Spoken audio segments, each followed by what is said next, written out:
Welcome to the SoulBodyHorse podcast, where we dive deep into the horse-human connection. Here we believe in the power of stories, in digging deeper, pushing further, and asking the oft unsaid question. I'm your host, Meredith Crawford. Today I have with me Betsy Vonda, and Betsy reached out to me on social media after hearing the story of Inya in episodes 3 and 4 to tell the story of her evolution and her horses and the journey they've taken her on. Betsy is also a paramedic, an adult educator, and postural and performance consultant, coach and mentor, and she also assists Celeste. So thank you so much for joining us, Betsy, and for reaching out. Thank you for having me. When I get those little internal, this alignment, and I feel that calling, I act on it. That's been a huge part of my journey and getting to where I am today is when I started really listening to that inner intuition. When I felt, and I listened to Nikki and I saw it and I was like, we need to chat. There's things I want to share. Let's get started. How did this transformation happen for you, and who were the horses that drug you there? Oh yeah, there's been quite a few. And when I saw the post, there's 4 or 5 that jumped to the immediate front of my mind about I want to share what these horses brought to me because it was so transformational in my journey. And the first one I'll start with is Sugar Bear. His name's Sugar Bear, Cody's Curiosity. He was the first horse that I raised with my mom and my sister. And he was my Congress pole bending champion. So he was homebred and raised. And then I used to do kind of Western performance events. And then he got really good at pole bending. So I actually won Congress on him when I was 5, and I was 17, 18 around the time that I was training him. And he was the first horse that I fully trained from beginning to end myself. And so we went to Congress, we won 3 Congresses. He did very well here in Ontario. And then I actually went to paramedic school. So he came to college with me, and then I ended up getting hired out in Ottawa, and I was working full time. And I was like, you know what, this is the first time I've never not had horses in my life. And I took a little break. So he was, I'm going to say semi-retired, but he hung out. He didn't do a whole lot. And then I started bringing him back into conditioning and work in 2016. I went to a few competitions. And then in 2017, I was bringing him back. And we had our first experience of lameness. And I'd raised this horse. I knew him his whole life. And I had actually gone out and he had won the 2 major show openers of the year. And he won both averages. He did phenomenal. He ran amazing times. But when he came out of the arena, I remember looking at my husband and being like, does he feel okay?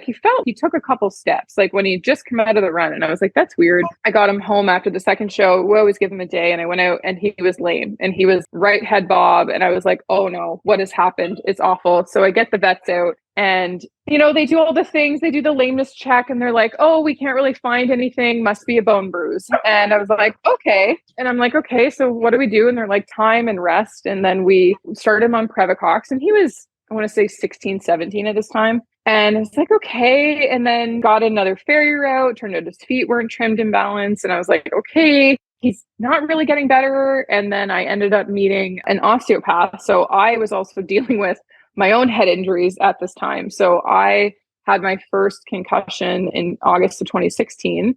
And that actually ended our season short. And then I had hit my head a couple more times and I was getting symptomatic and it didn't really make sense. And then someone who reached out and was like, you should really go see an osteopath. So I went to see an osteopath and I was very symptomatic, post-concussion, very, very sick. And I went from basically housebound to a Christmas party 4 days later. So what he ended up finding was I had a fascial restriction in my chest from a seatbelt injury.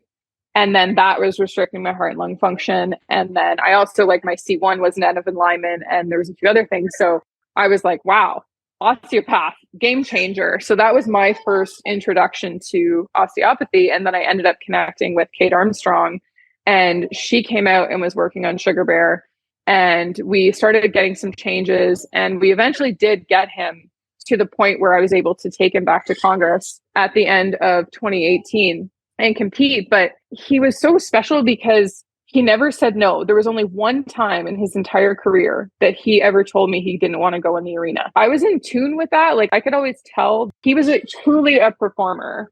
And I remember I have videos of him prancing out of the arena. He knew when he did well. And when there was this one time he had slipped and I went to take him back to the arena And he actually turned away, and I didn't run him. Because I was like, that's not him. Like, if he says no, we don't run. So, and then I'd actually retired him, like somebody retired him and went to college. So when he then started showing these subtle lamenesses, he never really said no to me. And I worked on him, and I got him to the point where, everyone cleared him to compete, and we went back to Ohio. But, I made decisions that I would not make today, knowing what I know. And in hindsight, he likely had some nerve impingement as well in his shoulders. And I didn't know any of that until I met Celeste, because he was eventually diagnosed with navicular. But the vet who ended up looking, she actually looked at the previous x-rays and was like, oh, well, he has navicular, but it's not severe enough to, it's likely the cause of this lameness because we can't find anything else, but it wasn't debilitating navicular like you would normally see it. So I ended up retiring him. It was such a profound journey because he wasn't saying no, but he started having anxiety. And I remember showing up at the barn, and he was trying to jump out of the stall. And I had raised this horse, and I was like, what is going on? And he was in a full body sweat, and he was trying to jump out of the stall. And I'm like, I have never seen this from him. And he was 17 at the time. So I was like, this is really, really strange. Like, what is going on here? And then I also had met a woman named Christine Chambers who does PEMF therapy. So she does pulse electromagnetic field therapy. And then I had her come out and work on him. And he went from antsy in the pant in the aisle, doesn't want to stand still, chronic conditioned pain horse who is just not in their body. They're just everywhere but here. And then by the end of her session, I had dropped the lead rope, and he was standing in the aisle, and he was sleeping. And I was just like, whoa, what is happening right now? And he was much better, much more fluid in his movement, felt so much better. And then I started using her. It was kind of right before I went to Ohio. And I ended up finding someone who was stalled a few doors down, who was able to PMF him while they were in Ohio. And I was like, okay, so that's when those pieces really started to click to me about the pain and the behavior. When I'd experienced osteopathy, I was like, wow, my fascia plays a role in how I feel and how I function. And with the horse, the PMF, obviously, I used it on myself too, made a big difference. And I was like, clearly there's a relation here between pain and behavior, and these modalities are amazing and they can serve such a benefit to the horse. So that was Sugar Bear. And then I retired him. And at the same time, I had a client who had reached out to me about a mare. And this is Maya. I was just up in the area because I used to go back to teach still in Ottawa. So I'd gone back and I met her, and she was just not okay. She seemed very reactive, just that hypervigilant mare. But she's a chestnut mare, right? So a lot of people are like, oh, she's just a chestnut mare. She's sensitive. And the owner was like, can you take her for training? Because she's too much for me. And I was like, honestly, I worked with her and we connected. And I was like, why don't I buy her off you? You're going to pay me to take her for training, but why don't I buy her? So I bought her and I brought her home, and I actually had to leave the next day, but I went out and I just had started dabbling in Warwick Schiller. I don't know if you're familiar with Warwick. So I had found him on the rabbit hole with Sugar Bear as well. And so I was like, well, let's just, I'm just going to go in her paddock, and I'm just going to try some of this attunement work, not moving their feet around, but when she moved, I would kind of move with her and let her, I would stop when she would look at me. And I just started to play with this little bit of connection work of, I see you seeing me, and trying to tell her that with my body language. And his video is on my Instagram if people want to scroll down and see it, but she had stopped and she was sleeping. She had stopped and she was resting. And I walked over and squatted down in front of her, probably 10 feet away. And she kind of woke up, saw me, and she walks over, drops to the ground in front of me, lays down and falls asleep, jaw hanging open, sleep. And I was like, what in the world? And I started bawling my eyes out. So I had been following Warwick Schiller, and when I saw this at his clinics, he would connect with horses and then they would just lay down. And he was explaining how if horses don't feel safe, they may not want to lay down and sleep because there's no one to watch. They don't feel that safety of the herd. So when she laid down in front of me and just passed out, and she even I'm getting emotional just thinking about it, because she looked up at me, she completely sprawled out and looked at me, and just I felt her say thank you. It was just such a profound moment, because I was like, oh my God, I just helped her feel safe enough to lay down and sleep. And she hadn't probably done that in God knows how long. And so she was a huge, huge, like, wow. And then, like, it wasn't complicated. It was just me. I'm like, I don't really know what I'm doing, but like, I'm going to try and just show her that I see her and I'm here for her and that I just want her to feel safe and to rest, like truly rest and feel safe in her new home. And then when she was just like, oh, hold my beer kind of was like, let me show you how I feel about this. It's like, you can never work with horses the same way again when you experience something like that. When they just show you that vulnerability and like how we can help them feel safe, that was like a huge pivotal moment. And when I actually work with clients, I have a video of us, because I practice like conversational horsemanship is what I call it. So when I started learning and like practicing this attunement work, it's like I'm having a conversation with body language with them. And there's an awesome video where we're in the arena and I'm grooming her, and I can't remember why. It was probably her idea, but she was like, put the camera up. And I was grooming her and I leave them, right? They like essentially ground tie as so that they can tell me what they want. And it's an amazing video example of her positioning and saying yes and saying, you know, not no, but just like not there, not there, not there. And like literally putting me at her mane so that I could itch it for her. And even in the video, it's funny because I actually miss her a couple times where she actually walks up and is like, no, right here. And then I go back, I call it to neutral, I go to her head and then go to the other side. And she's like, no. And she's like, you know, blocking me out and like moving me around. And then I'm like, oh, you want me to scratch your mane? And I'm like, and then I start scratching her mane. And she's like, yeah, that was the spot. And you see it like on her face and her lips. And she's like, yeah, thank you. Like, that's what I wanted. So it's like, I show people that because I'm like, this is what's possible. When you can have these conversations with your horses, they are so intelligent and they can tell you. And when they feel safe enough and they know that you're listening to them, they feel safe to tell you when they're not okay. And like, my theory is that if they feel safer with you and you're hearing them, they're going to tell you sooner if something's not comfortable or if something's hurting them or something has gone wrong. Where if you don't realize, and I think this is it, that a lot of people don't realize that they could be having this constant conversation with their horse, that if you dismiss them unknowingly, when something does start to come up that they're like, hey, you should know about this, are they going to tell you because you just dismiss them all the time, right? And I don't think people do it on purpose, but I think that they just don't know that there is this ability to have the conversation. Because when a horse feels safe with you and they feel like you will listen to them when they say no, or they'll be more willing to like really show you who they are and like tell you how they really feel. And then from like a performance background or like performance point of view, then you'll know before your horse is injured, right? Or you'll know if something's changed and they're just a little bit off. That may have been, you know, if you acknowledge it now, it's not going to be a big deal. But if you miss it, you keep working them, then it's going to end up in potentially, you know, something dangerous like a trip and fall, or just them getting so chronically hurt or dysfunctional that it's going to take 10 times the, you know, the amount of time and effort to try and get them feeling better again. So that's where I'm like, you know, some people call it like woo woo, right? And they like are like, well, you're going to talk to horses, but it's like, but I'm also doing it not just to, you know, give them a voice, but also because if we're looking at these horses as athletes, I want to know if you're hurt. I want to know if you're too sore to do something, right? Like I want to know from a performance point of view as well, if you're not okay. And I love like work will say like work with the horse you have today. Well, like I know I used to be a competitive bodybuilder. Before I was using branched chain amino acids, I would get myself so sore, I'd have to roll out of the ambulance. Like I would literally have to like roll myself out. Horses can't really tell us that, other than maybe that day they do lift their head a little bit when you go to put the saddle on.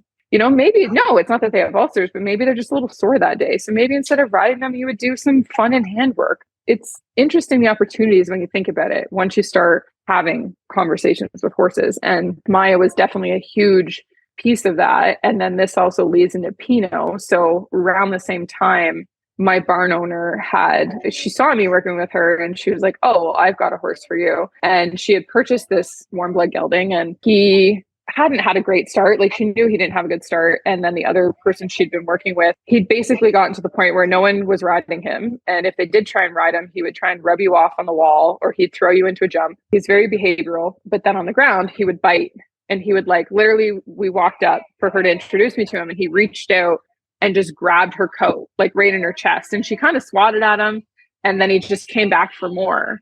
And I was like, he almost thinks this is a game. Like there was like this part of him that was like shut down, but then there was this other part that was like a teenager acting out. When I really got to know him, that's what it felt like. And with him, I realized very quickly that no one had ever listened to his no. He had never been involved in a conversation. He had never had choice. So when I started working with him, because he's grabbing onto people, like he's just not a safe horse and he's not safe to ride. You can't do anything with him. So I was like, okay, well, like, I'm just learning this other way of doing it. I'll work with him. So I remember I went out and I just like asked to go to one side of him and he was like, no. And I was like, okay. And I stepped back. You saw like the wheels start to turn and he was like, I can say no to you and you'll listen. Like you could see, he looked like so confused for a minute. And then within not even 3 sessions, I could invite him up. I would stand on a barrel. I'd invite him up in a rope halter and I just sat on him. And he was like, okay. And he just went exploring the arena because it was all an invitation. It wasn't like, you have to do this, you have to do that. And like one of the key things with him was, once it was like, okay, well, dude, can we explore tack? Then he was like, no. And I must have stepped back, I don't know, 15 times. With the saddle pad because I asked permission to put anything on him. And then he finally looked at me and walked up, put me right beside where I wanted to put the saddle pad on. And I was like, okay. And I put it on and he just licked and chewed and stood there. And then I took it off and went back and I was like, I can ask permission. And these horses will be like, the same thing happened when I went to his right side. When I was asking to go to step into his right eye, he did the same thing. Like I asked a few times and he'd, blocking me out. He'd swing his head across and then he would say, no, I'm not comfortable with that, with his body language. And then he did the same thing. He then walked up and put me on his right shoulder because I just kept stepping back and I'd step back. Like in his case, I'm pretty sure at that time I would step back farther each time. So like if I walked up to him and he said no, I'd step back like, 4 steps and then I'd step 5 steps. I'd step farther and farther back saying like, okay, I see you, I'll give you your space. And then he walked up to me and put me on that shoulder. And I was like, okay, how profound is that, right? Like I'm getting goosebumps just thinking about it because how is that not him saying, I feel safe with you to be here? Because he walked up and put me there. I didn't even ask. I wasn't even during an ask. He then walked up when I retreated and he put me there. And I was like, whoa, again, I'm getting goosebumps because it was like that profound moment that it was like, when you give them choice, they will say yes. I didn't even ask him. And he said yes to me. They will say yes when they feel comfortable and safe enough to say yes. Being a parent now, babies will escalate their tone until you respond to them. And I see that in horses where they will escalate their behavior until you hear them. I would like to respond before a horse gets to the point of buck bolting rearing, right? Where to me, that's like them yelling or like with a baby, just communication, right? Like that's what I see in behavior. It's like authentic communication across the board. Leslie Desmond said on one of the podcasts that if no is not an option, then yes isn't truly an answer. If the horse doesn't have the option to say no, are they authentically saying yes? Phenomenal, I don't want to say manipulators or trainers, but they can set up situations where the horse has to say yes. No is painful or no is more work. That does get, in some cases, a desired result.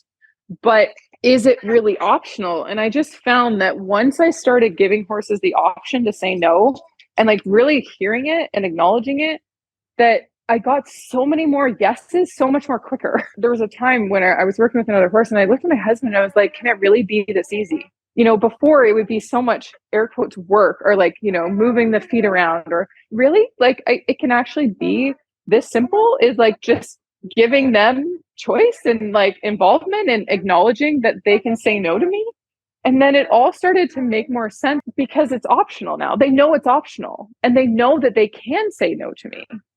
So they're more likely to say yes because they feel safer in that. It's been such a journey. And those are 3 of the key horses that brought me along the way. And there was one more, this little sweet Elastic was her name. And unfortunately, we lost her recently to a paddock accident. But I swear, same thing. I knew that horse in the previous lifetime because when she got off the trailer, she was not okay. And her owner was doing the best she could with, what she knew. But this was when I really started to connect the dots of like, you can't out-connect pain and discomfort in a horse. So when they're in a lot of pain and their bodies are so out of sorts and so unbalanced, no matter how much connection work you do, they'll come around, but like they can't fully be there with you because their body, they feel so unsafe in their own body and they feel potentially so painful. And this was elastic. She had come off the trailer and this mare was not present. Like her body was moving every which direction. Her mind was everywhere. Like she was just not okay. And looking at her, she had a lot of imbalances in her body. Her feet weren't balanced. Her posture was not good. And she was just mentally like so distraught because of it. And it was able to do a little bit of just, I call it like flowing with her and moving with her and inviting her into the present moment with me. And same, I have a really amazing photo of when she just fell asleep standing up, in the arena and just was in her body. And I was just holding space for her. And then I had my osteopath out the same day and she's like, this horse's body is going in every which different direction. And, so we start working with the osteopath and doing the connection work and get her feet rebalanced. And so she's making all this progress. And then I'm like, when were her teeth done last? Just because we know, right, teeth and TMJ play such a huge role in the body as well. We'd actually invited an animal communicator. We've used an animal communicator, and Elastic told the communicator that she really had a headache and she had a lot of pain in her like upper right jaw. So I was like, you know what, dude, like we should probably just like, my vet's coming, like, can we have her double check her teeth? And she's like, now that you say that, when she came off the trailer, when I bought her, she had a big hematoma, but I had my vet check and she said her teeth were okay and whatever. And I was like, okay. So we ended up having my vet, and I didn't say anything to my vet. I do this to her. I'm like, I'm not going to say anything, but like, can you just check her teeth? And she goes in, she's checking and she's like, oh, she's got a slab fracture. And I'm like, what's that? She's like, well, she got a broken tooth. And I'm like, where is that broken tooth? And she's like, upper right jaw, 8th molar. Shut the front door. Guess what the animal communicator said? And she was like, no way. And, oh my God, can you imagine? Like, she told the animal communicator this. And she also had come to me with sleep collapse. So she was the first horse that I had seen with sleep collapse. So she would start to fall asleep and her stay apparatus would give out and she'd fall down. And she was also a very clear example of a horse who was so unsafe in her body that she ran the fences when she was turned out with other horses. So also interesting when you start really watching her dynamics and you see how horses want to interact or don't feel safe. I've seen two extremes. I've seen some horses that are in pain and they will lash out. So they will randomly go and attack other horses for no reason, is what it appears. And I kind of interpret that as I'm going to get you before you get me. So there's that horse that kind of turns aggressive and will just randomly lash out. And then there's horses like her who were like, I can't even fathom being in this herd, so I'm just going to run away from everyone. So she had to be kept alone for the first little bit. But then by the time she left, we were able to integrate her and she was able to be, a functional herd member. And that was a really big day. Like I remember that when we tried her again and she went and interacted and joined, the round bale and joined the herd. And it was a really emotional day because we couldn't do that at first. Actually, one more thing about her too. So she was the pain behavioral disconnection. She was the feeling unsafe in her body and changing her dynamics. I discovered Josh Nickel. He's also an amazing trainer from Alberta. And I stumbled upon him around this time. He talks a lot about connecting the mind and the aids. And so once we were to the point where I was riding her and we worked through all of her tacking and everything, but she was so fixated on the barn and she wanted to be back with the barn and with the herd. And our sand arena is like up on this hill, kind of like away from everything.